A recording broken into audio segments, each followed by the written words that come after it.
You're listening to the Packernet Podcast Network.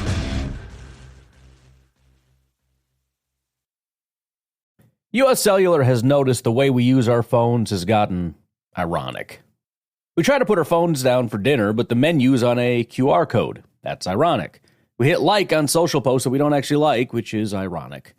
Which is why U.S. Cellular created Us Mode, to help us reconnect with each other and use our phones less ironically.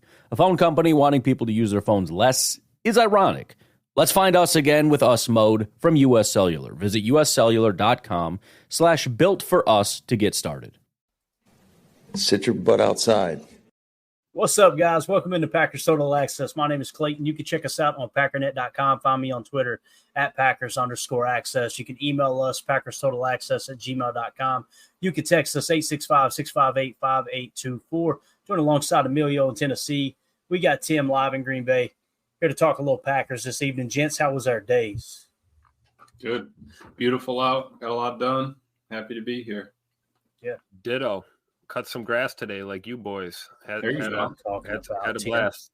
Little yard work therapy, you know? Probably not as dusty up there, Tim. We haven't had rain in like months.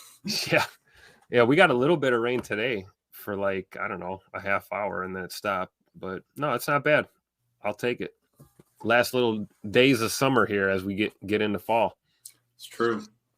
That's what I'm talking about, man. It's we have pretty much no humidity down here, which Emilio will attest. In the South, it just never happens. Mm-hmm. It is lovely, man. Absolutely lovely. Nice breeze.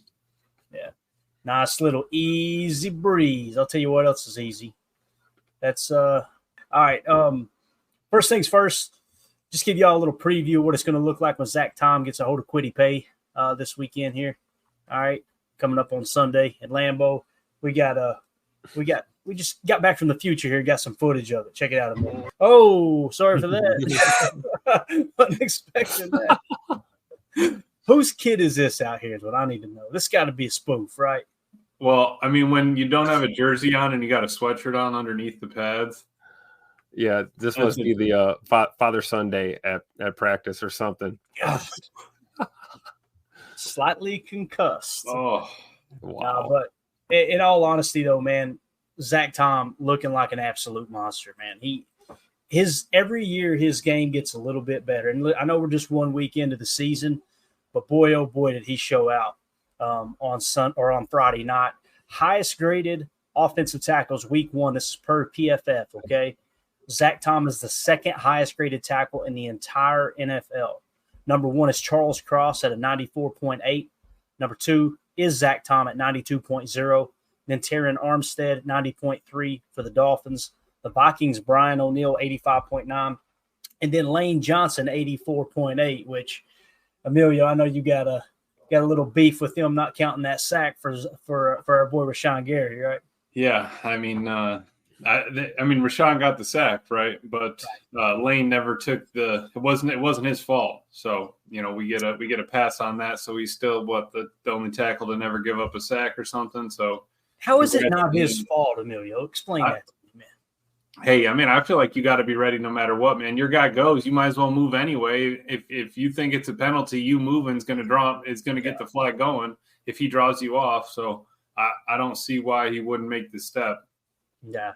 No, it's hilarious, man. And we're going to get into some of the pass rush and everything. And well, you know what? Since we're talking about Rashan Gary right now, I'm going to pull up a couple clips here and just share my Twitter page. And you know, there's some people that don't think Gary is playing well, and we've had this conversation now for what seems like forever, right? And again, I understand he's not your Nick Bosa, that level player, nor do I expect him to be. But hopefully you guys can see this okay. On the left here, watch Gary. This is the sack we're talking about here on the left. And I guess because Lane didn't move quick, he even got hands on him, Emilio. Yeah. Like, what are Come we on talking? now. You can't say he didn't engage that. How does that not count as a sack against Lane Johnson? That is hilarious. I don't know. Someone needs to do a little digging there. That could be a theory for Jacob to dive into there. Yeah, I think you're right. Now, in the upper right, let's key in on this play, okay? And this one here, you'll see Gary bust inside, kind of a loop blitz. Look at him get back out. Look how quickly he chases down Jalen Hurts, forces the incompletion. right? Again, he's always impacting the game. Yeah. And the knock has always been, well, he doesn't have the sack numbers. He doesn't have the sack numbers. Forget the pressures. He doesn't have the sack numbers. Okay, he got a sack.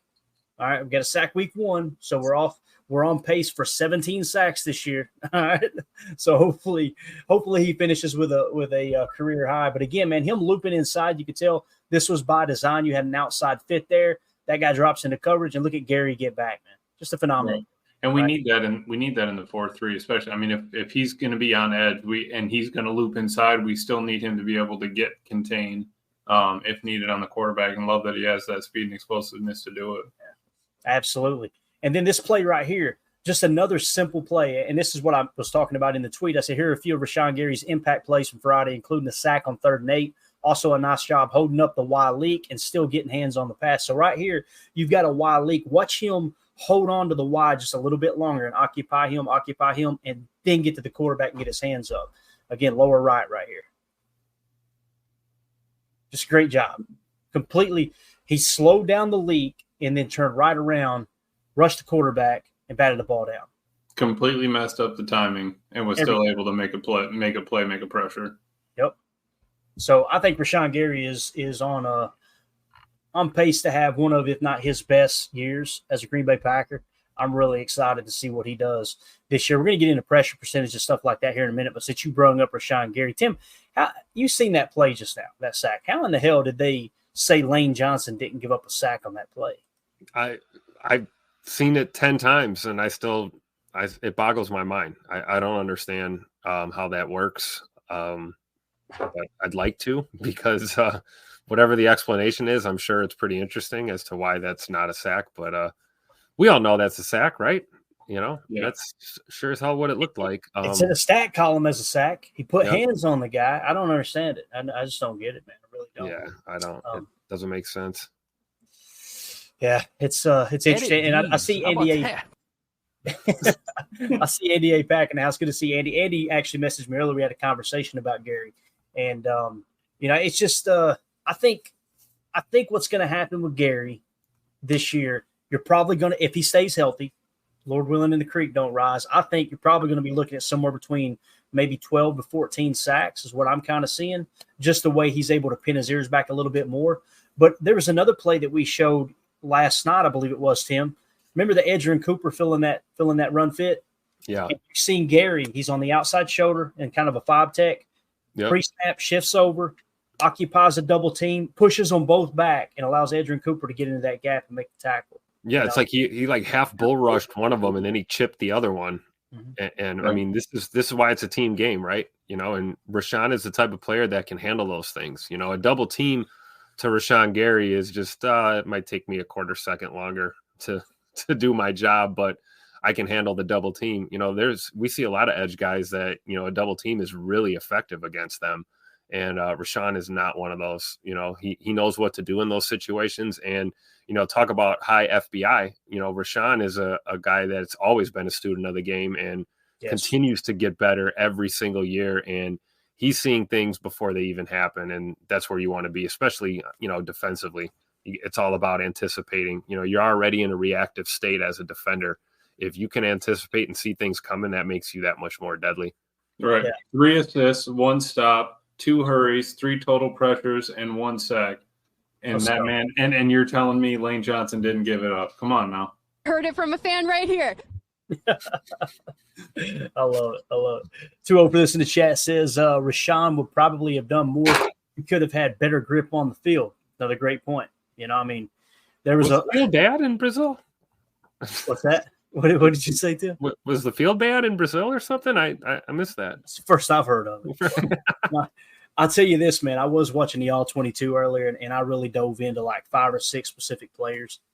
And, boys, it was every play. There were people on both sides. Yep, That's why I don't like to even talk about it, because it's not like it benefited us and or benefited them and didn't hurt them. Like, you could tell it was on both sides of the ball. Every play, multiple people just slipping and sliding everywhere. Yep. So I know Kenny Clark was very vocal about it too. He said, I played in the snow, I played in the rain, I played on turf, I played on grass. I've never played on a surface like that. And what's crazy is there's people that are saying that it's the exact turf the exact design that Lambeau has. I don't know if that's true though, because Lambeau's got the artificial. If it's still the same, for every 4 blades of real grass, there's one piece of artificial that go and loop in, right? Hybrid field, yep. Based off of, I believe they got that original design from one of the, I think it was like English Premier League soccer or something like that. That's kind of the basis for what they were doing. But, you know, JJ Watt had an interesting tweet, you know, a few days ago about that. I don't know if you caught that. You know, he's married to a soccer player. He knows. He made the comment that, you know, soccer fields are designed, you know, for, you know, that game. You got people that are lighter weight, lighter on their feet. It's a lot of running, jumping, those kind of things. You don't have 300-pound bodies slamming into the turf on a regular basis on a soccer field. And so I think JJ Watt's point was that may have been what we saw. You know, it got humid there and you had that extra layer of dew and, you know, moisture on the field like that. And it turned into a skating rink out there. Mm-hmm. Right. It says here that Corinthians Arena uses Grassmaster, which a product that combines perennial ryegrass with artificial fibers. All right, so it probably was then, right? So Okay. there you go. There you go. All right, let's go to the chat real quick. J. Cole had pointed out too, didn't Kenny say it was terrible? Yeah, Kenny did say that in an interview. Reese said, Gary impressed me for sure week 1. Andy said, amen to that. 12 to 14 be a career high. That would be phenomenal, man. 12 to 14 sacks. Hey, now we're cooking, right? Now we're cooking it, and you're seeing the one gap approach kind of show up, right? Yeah. 2-0 for this says Rashan would probably have done more if he could have got better grip on the field. We already read that one. Nathan Arthur in the chat said, good to see you, buddy. He said, am I the only one encouraged by the defense? Sure, we gave up a lot of yards, but the field conditions reminds me of playing in the snow. It's harder to tackle and play defense, especially the run game. I wouldn't say I was encouraged by the defense, Nathan, but I agree with you. It did kind of feel like that. You can see the guys kind of run. One play particular, I don't know if you guys watched it or not, but we watched it last night, actually. The play where Jordan Love rolls left and throws that ball off platform to Jaden Reed on the sideline, the way he rolls out of there, it looked like he was running on snow. Like he was kind of chopping his steps like I'm not going to fall down right now, right? Didn't he slip at the beginning of that play too? I think he might have coming out of the gate, and then he just kind of got his feet under him. But, so now I will say this, that if we have time, we're going to jump into all the numbers from the team statistics through week 1 compared across the rest of the NFL where the Packers rank in every category. The run defense, solid. Run defense was damn solid. Our running game on offense, phenomenal. Believe it or not. There's a lot of people that were, oh, man, this running game still. How many yards are y'all expecting them to have per carry? I think we led the league in yards per carry, as a matter of fact. But we'll get into all that. The pass defense took a big step back, in my opinion. Run defense looked solid. Pass defense, again, it could have been the surface. We'll find out this week, right? Ron Sample says Gary won't always have to face Lane Johnson. That's an elite tackle. They had a great battle all game. Completely agree, Ron. I think Lane Johnson is a slam dunk Hall of Famer. He's possibly a first ballot Hall of Famer once it's all said and done. He's got all the criteria. I mean, Emilio just said, Emilio, is that true? He's never given up a sack. Is that right? Let me look it up. Let me just double check it to be sure. But that's like the talk is like the dude just absolutely never gives up a sack. So gotcha. You don't have to check. It's okay, man. The other thing, too, is he's already got a Super Bowl ring.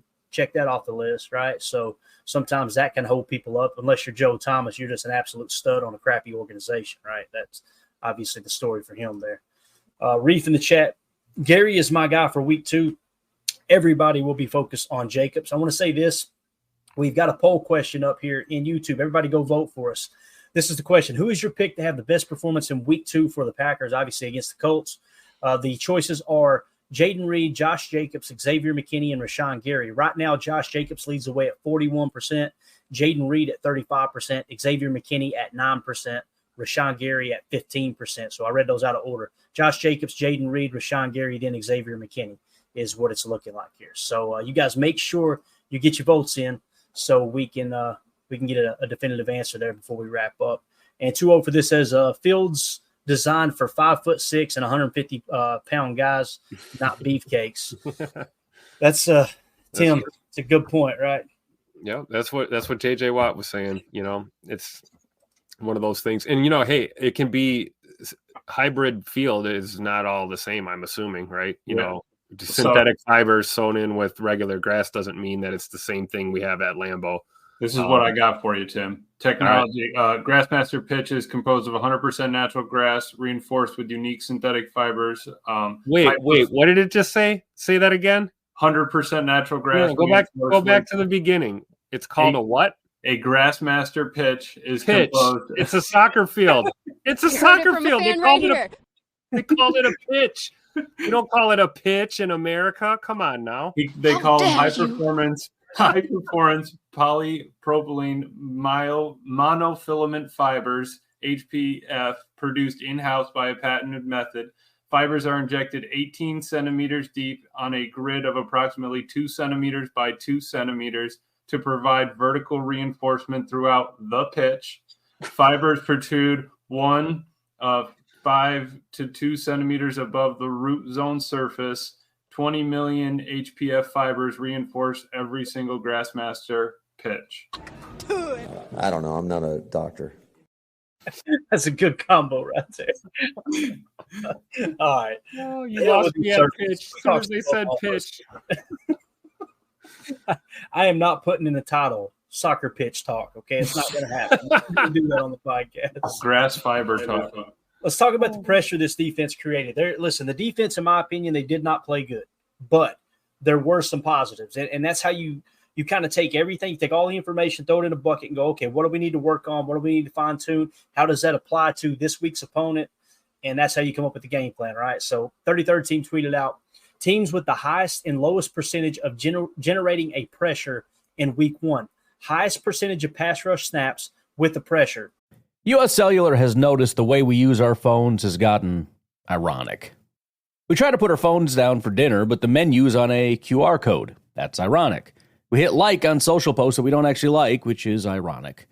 Which is why U.S. Cellular created Us Mode, to help us reconnect with each other and use our phones less ironically. A phone company wanting people to use their phones less is ironic.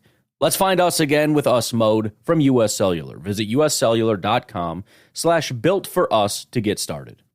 You've heard us talk a lot about FanDuel, America's #1 sportsbook. Well, we have something a little different for you. Now through September 22nd, all FanDuel customers can bet $5 and get a 3-week free trial of NFL Sunday Ticket from YouTube and YouTube TV. Then, with a YouTube TV base plan, you'll be able to watch every regular season Sunday afternoon out-of-market game. All you need is a Google account and a current form of payment, and you can cancel anytime. Just visit FanDuel.com/sportsfan to download America's #1 sportsbook. Must be 21 plus and present in Arizona, Colorado, Connecticut, Iowa, Illinois, Indiana, Kansas, Kentucky, Louisiana, permitted parishes only, Massachusetts, Maryland, Michigan, New Jersey, New York, Ohio, Pennsylvania, Tennessee, Virginia, West Virginia, or Wyoming. FanDuel is offering online sports wagering in Kansas under an agreement with Kansas Star Casino, LLC. First online real money wager only. $10 first deposit required. Bonus issued as non-withdrawable bonus bets that expire 7 days after receipt. Restrictions apply. See terms at sportsbook.fanduel.com. Gambling problem? Call 1-800-GAMBLER or visit fanduel.com/RG in Colorado, Iowa, Michigan, New Jersey, Ohio, Pennsylvania, Illinois, Kentucky, Tennessee, and Virginia. Call 1-800-NEXT-STEP or text NEXT STEP to 53342 in Arizona, 1-888-789-7777, or visit ccpg.org/chat in Connecticut, 1-800-9-WITH-IT in Indiana, 1-800-522-4700, or visit ksgamblinghelp.com in Kansas, 1-877-770-STOP in Louisiana. Visit mdgamblinghelp.org in Maryland. Visit 1-800-GAMBLER.net in West Virginia or call 1-800-522-4700 in Wyoming. Hope is here. Visit gamblinghelplinema.org or call 800-327-5050 for 24/7 support in Massachusetts or call 1-877-8-HOPE-NY or text HOPE-NY in New York or visit oasas.ny.gov/gambling. Standard text messaging rates apply. Sports betting is void in Georgia, Hawaii, Utah, and other states where prohibited.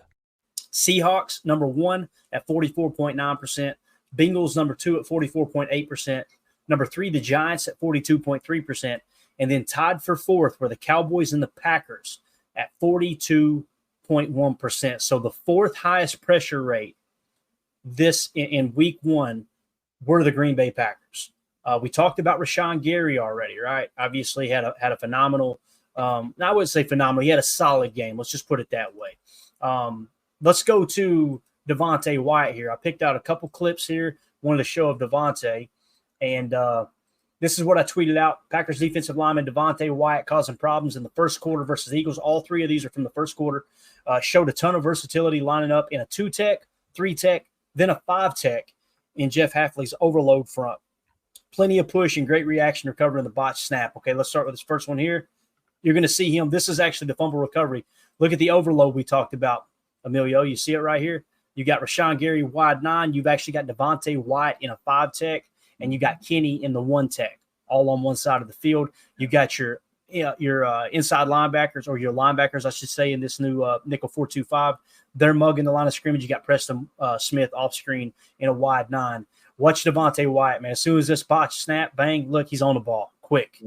I mean, they never had a shot to recover that ball. What I like about that is when they're all three stacked up, we're still opposite of the sidecar that's sitting at Jalen Hurts. So even if it is a handoff run, you're running into 3 of our D line instead of, the 2 stand-up backers 90% of the time, whatever. Absolutely. What he's talking about there is that sidecar left of the quarterback, right from the defense's perspective. If you run the ball there, unless it's misdirection, you've got to come across the face right here. And I'm telling you, you're running right into the strength of that front. There's no doubt about it. Mm-hmm. So, and you could run misdirection, but when you're mugging, those guys are probably dropping into coverage. I'm not sure if they blitz or not. Let's hit it here real quick. See what they. So they actually both did fire right there. Yep. Okay. So that looked like that was probably a cover 1 double fire is what that was. Just judging by everybody's reaction there and seeing X in center field. Yeah. So here's the next play that we're going to show of Devontae Wyatt. And if you'll notice, I don't know if this was technically called a pressure or not, but this is the interception with Xavier McKinney here. I'm going to let it loop one time here. And let me show you where he's at here. You see Devontae Wyatt. He's actually going to play a 2-tech right here. So he's going to be lined up directly over the guard. And they do a quick snap, which is smart. But watch Wyatt, no hesitation, bull rush. I mean, he really affected that right there. I don't know if it'd be considered a pressure or not, but he definitely affected that play. What I liked was Kenny was all the way out on a 4-tech, maybe a 5-eye, all the way on the other side. So that pulls the center and guard over to Kenny. Let Devontae, eat on a 1-on-1, and it paid off. Yeah, definitely. See, Kenny, that's definitely Kenny's almost over the tight end, actually. That's definitely that wide front we were talking about. So, yeah. And then the other play we're showing here is actually a 3-tech. So Devontae Wyatt played a majority of the 3-tech. You see him right here. Okay. So he's in between. Some would say a 4-eye 3-tech. I'm not going to argue over that. If you want to call it a 4-eye, great. But he's in between the guard and the tackle. Kenny played a whole lot of nose in the nickel sets. So, I don't know if you like that or not. You're putting your best defensive lineman facing double teams constantly, and you've got Devontae Wyatt. It's almost like I would rather have Kenny in the 1-on-1 matchups, but I'm sure they see Devontae Wyatt as a bit of a what am I trying to say here? A bit of a weakness if you put him at a 1-tech, because that guy's got to be able to handle the double team, right? But again, on this play here, you see him definitely in a 3-tech now as he lines up. Little stutter move, bull rush, and once again, I mean, he's right in the quarterback's face. So Devontae Wyatt doing Devontae Wyatt things. He's great against the pass, and getting after the quarterback. We just got to shore up that run defense for sure. And what's crazy is, like, overall, they didn't have good run defense grades, from a player standpoint. But when we break down how well they played the run defensively compared across the league, it's pretty phenomenal, man. It really is. Yes. All right. Next, who else do we got here? Real quick, just wanted to flash this chart up real quick.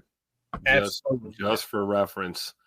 Yeah. What Tim's showing here, for those of you on the pod, he's basically showing all the techs. When you hear us say a 4-tech, a 1-tech, a 0, a 2-eye, all those things, we're talking about where the defensive linemen are lining up on the offensive linemen.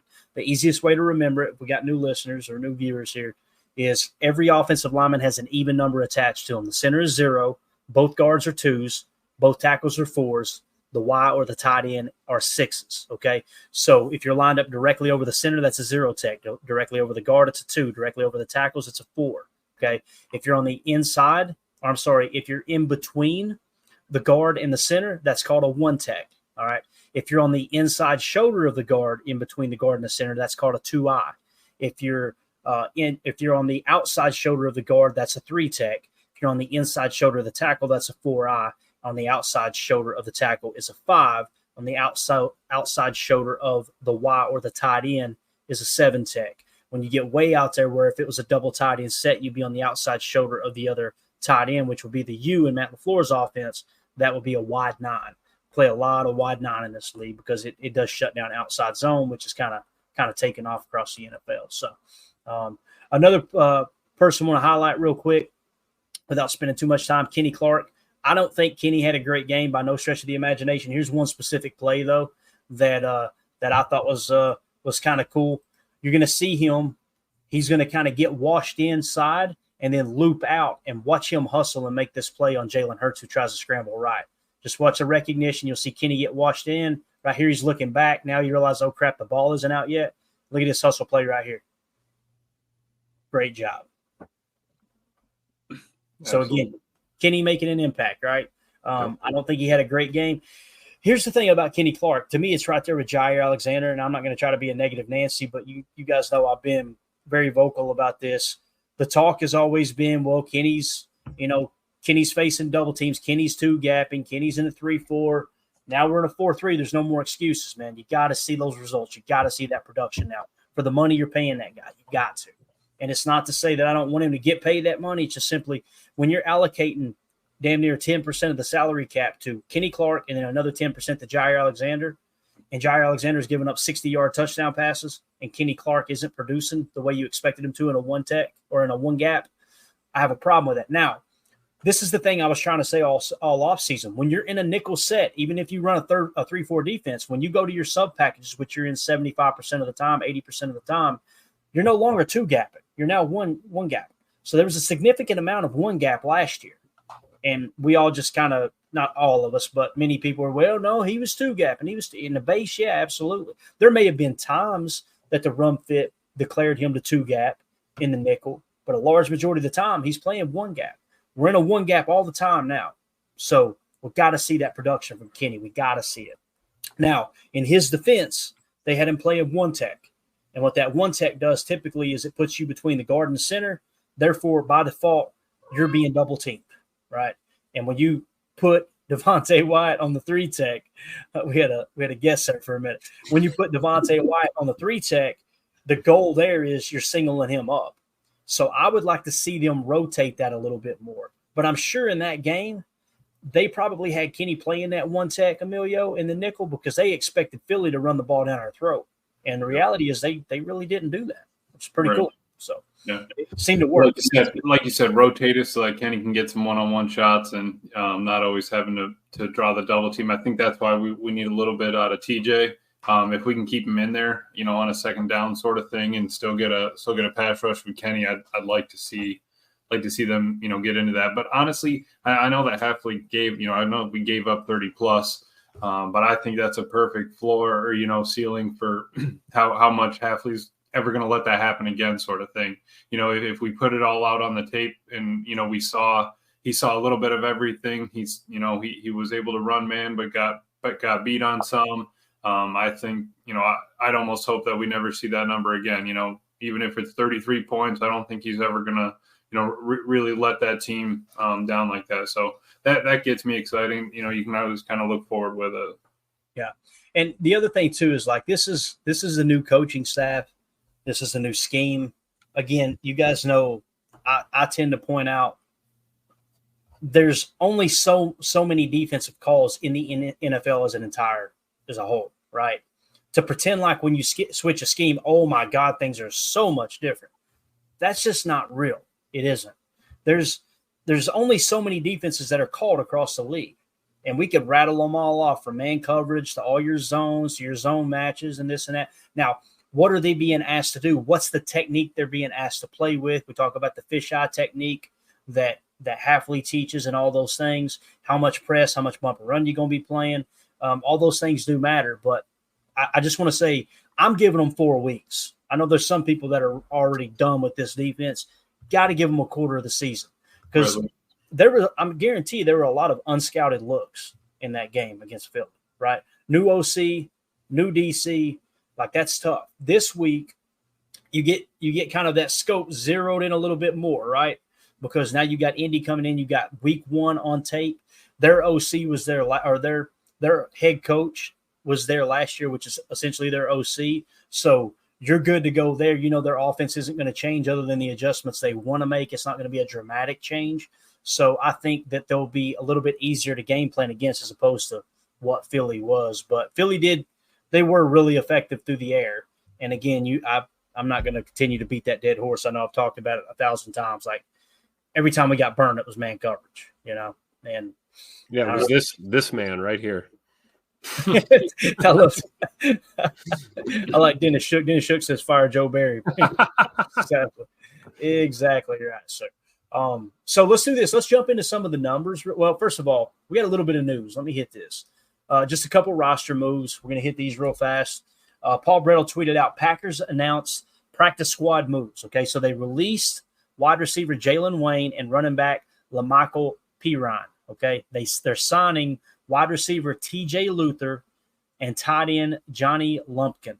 Okay, they had a flurry of other tryouts, but those are the two changes here. With who? yeah, TJ Luther and tight end Johnny Lumpkin. All right. Not to be never mind. Anyway, so those are your signings. Just wanted to hit on that. Is there any rhyme or reason to this? First of all, fellas, this isn't nothing really good. Goody turning the bottom. Goody absolutely. He's just gonna do it for the first 5, 6, 7, 8 weeks, man. That's what I feel like. Just keep bringing them in and out. See if you can hit a home run. Right. You always got to keep looking. Got to keep looking. Got to. So those are your roster moves. Just wanted to hit on them real quick. Now, I know there was some Jaire talk in the chat. There's still people pushing back. Again, when I heard the podcaster this week, and I ain't going to say any names, it's not important, but when I heard him blame Javon Bullard for the big play to A.J. Brown for 67 yards, I'm telling you, I wanted to throw my headset across the damn yard. I was like, how are you blaming the single high safety and cover one man for that play? Because he over-pursued on the tackle. There's a select few that just refuse to acknowledge that Jaire got absolutely torched. Like, if you see it, you got to say it. And there has to be a fire lit. Not that he's listening to any kind of sports talk. We know they're not. But, like, something's got to change. It's got to, like, look at this right here. This came across the wire on Twitter. Stat accountant. I don't know who the heck he is, but I'll tell you, I'm sitting there trying to quantify what did we see from Ja on Friday night. Now, I don't want to go too hard in because, again, we just talked about you judge the season in quarters. But what you're seeing on this graphic is on one side you've got passer rating allowed, okay? And on the other side you've got yards allowed per snap, okay, on the field. Notice where Jaire is. Look on the far left, guys. Like he's below the median line for passer rating allowed, and he is he's the lowest as far as yards allowed per snap. That's the most expensive one of, I know, depending on what number you look at. He's one of the most expensive corners in the league. You got to get more out of him than that. You just got to.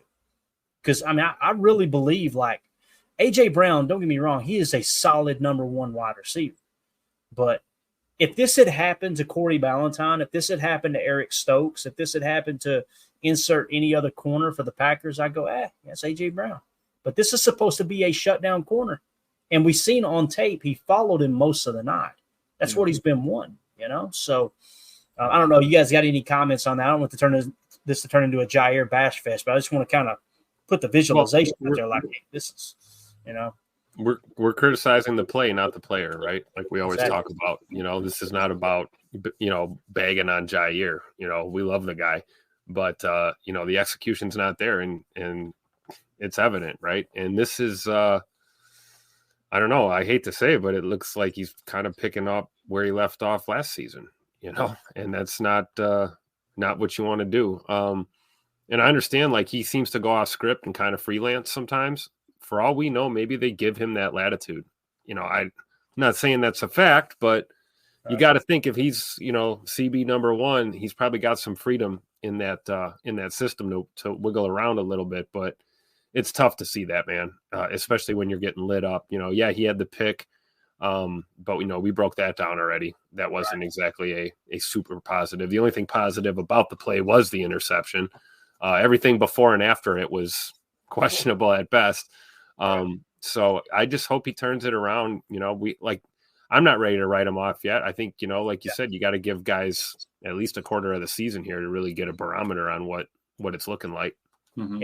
And everything we talked about too, Emilio, like this new technique that Coach Hafley is teaching, it applies to Jaire too. Like everybody's got that curve, right? Right. To that point, I mean, you see everyone is even Stokes, Keyshawn, everyone is below that median line for pass the rating allowed, right? So we want to see them above that, and each of them are below it. So it's not just a Ja thing. It is, could be scanned across the board. Even in that Kenny clip just a second ago, you saw Eric Stokes was in the hip pocket. He's the best corner on this board, looking at it like this horizontally, only giving up about half a yard allowed per. So I like seeing that. Obviously, all of them want to get better above that median line. But, yeah, it's tough seeing Ja at the lonesome, over there on the left when you see is that Jalen Johnson up in the top right. We just know Ja's better than that. So he's probably just frustrated with himself, and just wants another chance to just get at it, right? To change those numbers. You got one game, all your numbers are 100% of that problem. So yeah, and if he continues to create interceptions, all will be forgiven. Like that's huge. It's huge. You picked that pass off, Tim. You described it perfect. Before it, garbage. Broke off of his whole assignment. Guarantee you got a -2. Gets the interception, great. And then after that, like someone pointed out in here, where was it at? I know I'm saying it right here. 2-0 for this. Says running out of the end zone is a rookie mistake. And he had teammates like, what are you doing, bro? Just go down on the dang ground. Right. What are we trying to do here? And there was just so many bodies on that side of the field when that happened. So, I mean, I get what he was trying to get a spark, but, that was tough. Usually if you're going to come out of the end zone there, you see a seam already and you're hitting it. As soon as you catch the ball, you're taking off. You're making up your mind in that instant, not dancing around playing rugby in the back of the end zone. That wasn't a good look. Yeah. United Bates says, I don't mind letting Ja off the leash, but probably needs a shot collar. But I mean, for real, you look at was it oh man, I can't think. The Cowboys corner that had 7 picks. I mean, yeah, we dusted him once or twice, but dude was still like the best corner in the league that year because of it. So, he's already working his way there. Him and X. Yeah, Fred McFarley. I said it on game day. He brought peanut butter to a jelly fight. So had to break out the oldie there. 2-0 for this. Says he looked uncomfortable trying to press at times. It's definitely Jaire said that.